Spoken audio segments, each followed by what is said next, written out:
Revenue information ബ്യൂറോയിലേക്ക് സ്വാഗതം. Revenue വാർത്തകൾ.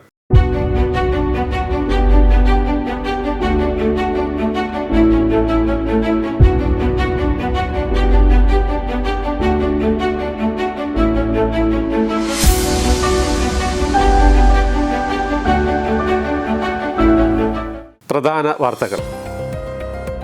സംസ്ഥാനത്തെ 26 വില്ലേജ് ഓഫീസുകൾ കൂടി സ്മാർട്ടാകുന്നു. നിർമ്മാണോദ്ഘാടനം മന്ത്രി കെ രാജൻ നിർവഹിച്ചു.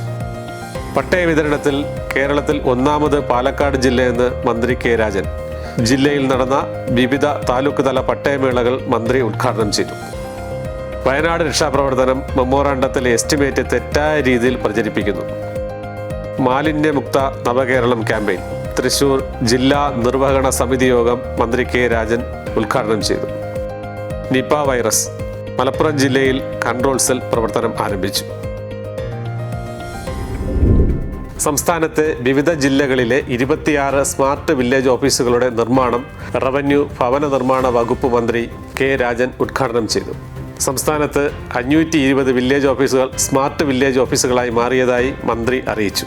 റവന്യൂ വകുപ്പിന്റെ പ്രവർത്തനങ്ങൾ സ്മാർട്ടാക്കാനുള്ള നടപടികളാണ് സ്വീകരിക്കുന്നത്. ചരിത്രത്തിൽ ഏറ്റവും കൂടുതൽ പട്ടയങ്ങൾ വിതരണം ചെയ്തു എന്ന നേട്ടവും ഈ സർക്കാരിനാണെന്നും മന്ത്രി പറഞ്ഞു. ലോക കേരള സഭയിൽ ഉയർന്ന ആവശ്യം പരിഗണിച്ച് 10 രാജ്യങ്ങളിൽ താമസിക്കുന്ന മലയാളികൾക്ക് ഓൺലൈനായി കേരളത്തിലെ അവരുടെ ഭൂമിക്ക് ടാക്സ് അടയ്ക്കാനുള്ള സൗകര്യമൊരുക്കുമെന്നും മന്ത്രി അറിയിച്ചു.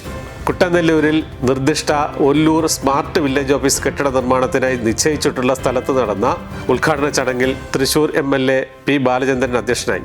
ജില്ലാ panchayat president VS Prince, deputy mayor ML Rosy എന്നിവർ പങ്കെടുത്തു. 4ാം 100 ദിന കർമ്മ പരിപാടിയുടെ ഭാഗമായാണ് വില്ലേജ് ഓഫീസുകളുടെ നിർമ്മാണം ആരംഭിക്കുന്നത്. പാലക്കാട് ജില്ലയിൽ നിർമ്മാണം പൂർത്തിയാക്കിയ Erumayur 1 smart village office, Ottapalam 2 smart village office എന്നിവയുടെ ഉദ്ഘാടനം മന്ത്രി കെ രാജൻ നിർവഹിച്ചു. ചിറ്റൂർ, പാലക്കാട്, ആലത്തൂർ, ഒറ്റപ്പാലം, പട്ടാമ്പി, മണ്ണാർക്കാട്, അട്ടപ്പാടി താലൂക്ക് തല പട്ടയമേളകൾ മന്ത്രി കെ രാജൻ ഉദ്ഘാടനം ചെയ്തു. സർക്കാരിൻ്റെ 3ാം വാർഷികത്തിൽ ഏറ്റവും അധികം പട്ടയ വിതരണം നടന്ന ജില്ല പാലക്കാടാണെന്ന് മന്ത്രി പറഞ്ഞു. 3ാം വാർഷികത്തിന്റെ ഭാഗമായി നടക്കുന്ന 100 ദിന കർമ്മ പരിപാടിയിലൂടെ ജില്ലയിൽ 9176 പട്ടയങ്ങൾ വിതരണം ചെയ്തു. കഴിഞ്ഞ 3.5 വർഷത്തിൽ ജില്ലയിൽ വിതരണം ചെയ്തത് 41,879 പട്ടയങ്ങളാണ്. ചിറ്റൂർ, പാലക്കാട് താലൂക്കുകളിൽ 2227 പേർക്ക് പട്ടയം നൽകി. വരും ദിവസങ്ങളിൽ വിതരണം ചെയ്യുന്ന പട്ടയങ്ങൾ ഉൾപ്പെടെ ആകെ എണ്ണം 3009 ആകും. ചിറ്റൂരിൽ നടന്ന പരിപാടിയിൽ വൈദ്യുതി മന്ത്രി കെ കൃഷ്ണൻകുട്ടി അധ്യക്ഷനായി. ആലത്തൂർ താലൂക്കിൽ 1212 പട്ടയങ്ങൾ വിതരണം ചെയ്തു. 100 ദിന പരിപാടി അവസാനിക്കുമ്പോൾ മണ്ഡലത്തിൽ വിതരണം ചെയ്യുന്ന പട്ടയങ്ങളുടെ എണ്ണം 2045 ആകും. ചടങ്ങിൽ KD പ്രസേനൻ MLA അധ്യക്ഷത വഹിച്ചു. 100 ദിന കർമ്മ പരിപാടി പൂർത്തിയാകുമ്പോൾ ഒറ്റപ്പാലം, പട്ടാമ്പി താലൂക്കുകളിൽ 3374 പട്ടയങ്ങൾ വിതരണം ചെയ്യാനാവുമെന്നും മന്ത്രി പറഞ്ഞു. ഒറ്റപ്പാലം CSN ഓഡിറ്റോറിയത്തിൽ നടന്ന ചടങ്ങിൽ അഡ്വക്കേറ്റ് K പ്രേംകുമാർ MLA അധ്യക്ഷത വഹിച്ചു. മണ്ണാർക്കാട്, അട്ടപ്പാടി താലൂക്കുകളിൽ 1439 പട്ടയങ്ങളാണ് വിതരണം ചെയ്തത്. കോങ്ങാട് MLA അഡ്വക്കേറ്റ് ശാന്തകുമാരി ചടങ്ങിൽ അധ്യക്ഷയായി. വയനാട് ദുരന്തവുമായി ബന്ധപ്പെട്ട് വിവിധ ഇനത്തിൽ ചെലവഴിച്ച തുക എന്ന തരത്തിൽ പ്രചരിപ്പിക്കുന്ന വാർത്തകൾ വസ്തുതാവിരുദ്ധമാണെന്ന് മുഖ്യമന്ത്രിയുടെ ഓഫീസ് വ്യക്തമാക്കി. കേന്ദ്രത്തിന് സമർപ്പിച്ച മെമ്മോറാണ്ടത്തിലെ ആവശ്യങ്ങളെയാണ് ഇങ്ങനെ തെറ്റായി അവതരിപ്പിക്കുന്നത്. ദുരന്തത്തിൽ അടിയന്തര അധിക സഹായം ആവശ്യപ്പെട്ട് സംസ്ഥാന സർക്കാർ കേന്ദ്ര സർക്കാരിന് മെമ്മോറാണ്ടം സമർപ്പിച്ചിരുന്നു. അതിൽ വിവിധ വിഷയങ്ങൾക്ക് ആവശ്യമായ ചെലവിന്റെ പ്രാഥമിക കണക്കുകൾ വ്യക്തമാക്കിയിട്ടുണ്ട്. ദേശീയ ദുരന്ത പ്രതികരണ നിധിയുടെ മാനദണ്ഡങ്ങൾക്കനുസൃതമായി തയ്യാറാക്കിയ മെമ്മോറാണ്ടത്തിലെ ആവശ്യങ്ങളെയാണ് ദുരന്ത മേഖലയിൽ ചെലവഴിച്ച തുക എന്ന തരത്തിൽ പ്രചരിപ്പിക്കുന്നത്. മാനദണ്ഡമനുസരിച്ച് പ്രതീക്ഷിത ചെലവുകളും വരാനിരിക്കുന്ന അധിക ചെലവുകളും അടക്കം ഉൾപ്പെടുത്തി കേന്ദ്ര സർക്കാരിന് സമർപ്പിച്ച മെമ്മോറാണ്ടമാണ് ഹൈക്കോടതിയിൽ നൽകിയത്. മെമ്മോറാണ്ടം എന്നത് ഒരു ദുരന്തഘട്ടത്തിൽ അടിയന്തര സഹായത്തിനായി പ്രാഥമിക കണക്കുകളുടെയും തുടർന്നുകൊണ്ടിരിക്കുന്ന രക്ഷാപ്രവർത്തനം ഉൾപ്പെടെയുള്ള ചെലവുകൾ സംബന്ധിച്ചുള്ള പ്രതീക്ഷിത കണക്കുകളുടെയും അടിസ്ഥാനത്തിൽ തയ്യാറാക്കി സമർപ്പിക്കുന്നതാണ്.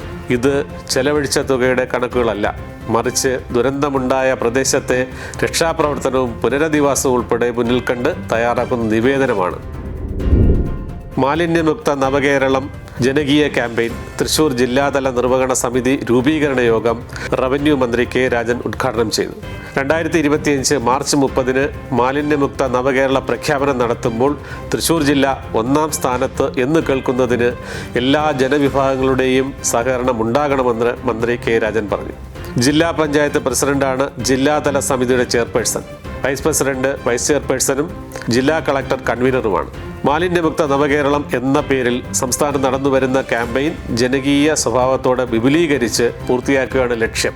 2024 ഒക്ടോബർ 2 ജനകീയ ക്യാമ്പയിന് തുടക്കം കുറിക്കുന്നത്. നിപ രോഗബാധയുമായി ബന്ധപ്പെട്ട് മലപ്പുറം ജില്ലയിൽ 175 പേരെ സമ്പർക്ക പട്ടികയിൽ. ഇതിൽ 74 പേർ ആരോഗ്യ പ്രവർത്തകരാണ്. 126 പേർ പ്രൈമറി കോണ്ടാക്ട് പട്ടികയിലും 49 പേർ സെക്കൻഡറി കോണ്ടാക്ട് പട്ടികയിലുമാണ്. പ്രൈമറി പട്ടികയിലുള്ള 104 പേരാണ് ഹൈറിസ്ക് കാറ്റഗറിയിലുള്ളത്. നിപ ജാഗ്രതയെ തുടർന്ന് മലപ്പുറം സർക്കാർ അതിഥി മന്ദിര കോമ്പൗണ്ടിൽ കൺട്രോൾ സെൽ പ്രവർത്തനം ആരംഭിച്ചിട്ടുണ്ട്. 0483273210 0483273260 എന്നീ നമ്പറുകളിൽ വിളിച്ചാൽ നിപ കൺട്രോൾ സെല്ലുമായി ബന്ധപ്പെടാം. മരണപ്പെട്ട 24കാരൻ്റെ യാത്രാ വിവരങ്ങളും സമയവും അടങ്ങിയ റൂട്ട് മാപ്പ് പ്രസിദ്ധീകരിച്ചിട്ടുണ്ട്. ഈ റൂട്ട് മാപ്പ് പരിശോധിച്ച ശേഷം സമ്പർക്ക പട്ടികയിൽ ഉൾപ്പെടാൻ സാധ്യതയുള്ളവർ കൺട്രോൾ സെല്ലിൽ അറിയിക്കണം. നിയമസഭാ സമ്മേളനം ഒക്ടോബർ 4 മുതൽ.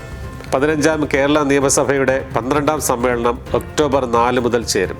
സമ്മേളനം വിളിച്ചു ചേർക്കുന്നതിന് ഗവർണറോട് ശുപാർശ ചെയ്യാൻ മന്ത്രിസഭാ യോഗം തീരുമാനിച്ചു.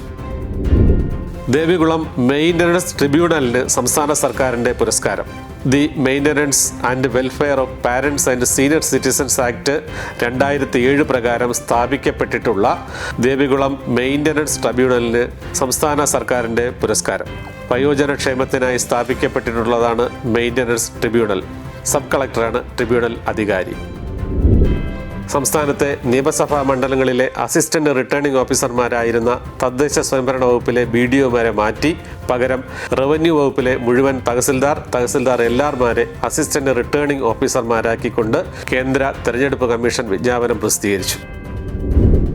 1948 മിനിമം വേജസ് ആക്ടിന്റെ പരിധിയിൽ വരുന്ന തൊഴിലാളികളുടെ വേതനം പുതുക്കുന്നതുമായി ബന്ധപ്പെട്ട് പുതിയ ഉപഭോക്തൃ വില സൂചിക തയ്യാറാക്കുന്നതിനായി ഫാമിലി ബഡ്ജറ്റ് സർവേ നടത്തും. 2023-24 അടിസ്ഥാന വർഷം കണക്കാക്കി എക്കണോമിക്സ് ആൻഡ് സ്റ്റാറ്റിസ്റ്റിക്സ് വകുപ്പ് സമർപ്പിച്ച ശുപാർശ അംഗീകരിച്ചാണ് സർവേ. ഇതു സംബന്ധിച്ച കാര്യങ്ങളുടെ നിയന്ത്രണത്തിന് സംസ്ഥാനതല consumer price index revision committee രൂപീകരിക്കും.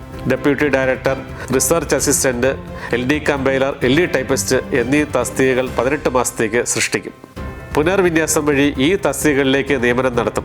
പ്രതിദിനം 600 രൂപ വേതനത്തിൽ 22 ഫീൽഡ് വർക്കർമാരെയും 18 മാസ കാലയളവിലേക്ക് നിയമിക്കും.